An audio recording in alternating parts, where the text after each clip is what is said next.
تسألني تقول لي يا بنتي يا مولي، مين الشخصية اللي ممكن تستفزك وتطلع الكائن الشرير الصغير الجميل الكامن جواكي؟ أقول لك الشخصية بنت الحرام الفجرة المتلونة زي الحرباية، البجحة البكسة اللي بتكدب حقايق بتتنشر. يعني عندك مثلا مدام تشيناز قهري، الشهيرة بأماني ترك.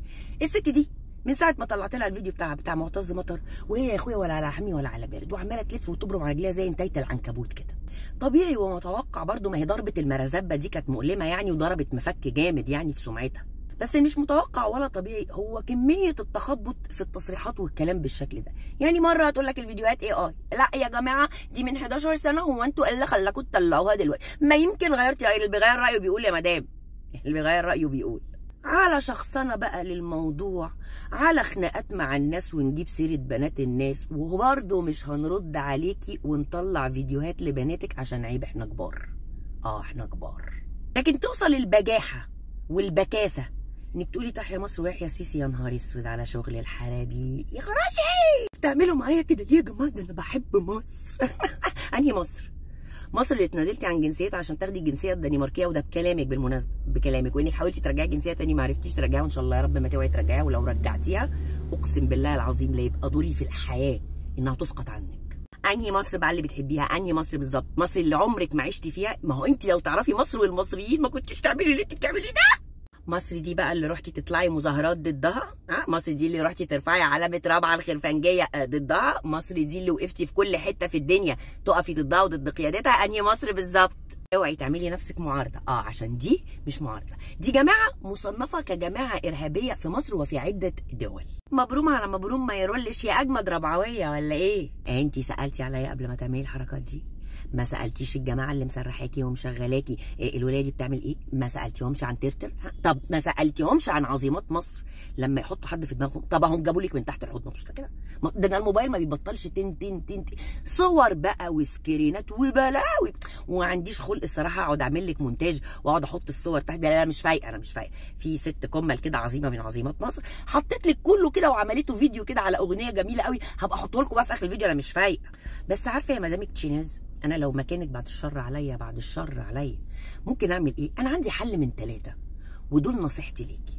الحل الاولاني كنت اطلع اقول دي قناعتي يا جماعه، وتبقي شجاعه كده زي ما بتقولي الناس يبقوا شجعان، دي قناعتي وده اللي انا مقتنعه بيه وده انتمائي السياسي وانا حر. صدقي وتؤمني بالله يا شيخ الواحد كان هيحترمك.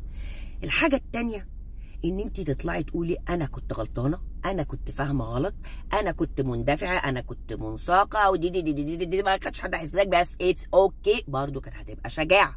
الحل الثالث انك تختفي. وانا من رايي تروحي تقولي للي بيدفع، قولي له خلاص انا لازم اطلع من الصوره دلوقتي، انا كارته اتحرق خلاص. وبالمناسبه الجميله دي بقى اعلنتها حرب على اي حد هيأيدك. البراند اللي هتسوقي له لو مصري هنعتبره مقاطعه بتاعه المقاطعه.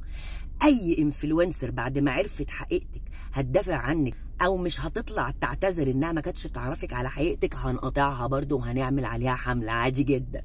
اما بخصوص الجوله الاوروبيه اللي انت عماله تلفي على كل المؤثرين المصريين اللي عايشين بره دي، هنبقى نشوف بس موضوعها ايه، ويا ترى انت رايحه تجنديهم ولا رايحه تديهم تعليمات؟ هنشوف بقى، هنشوف. ما انا قاعده لكم، انا قاعده للجماعه النكسه دي ومكرسه لها حياتي. انا اصلا على السوشيال ميديا عشان احارب امثالك، فما تجيش تعمليهم علينا نيلي هنعملهم عليكي شريان.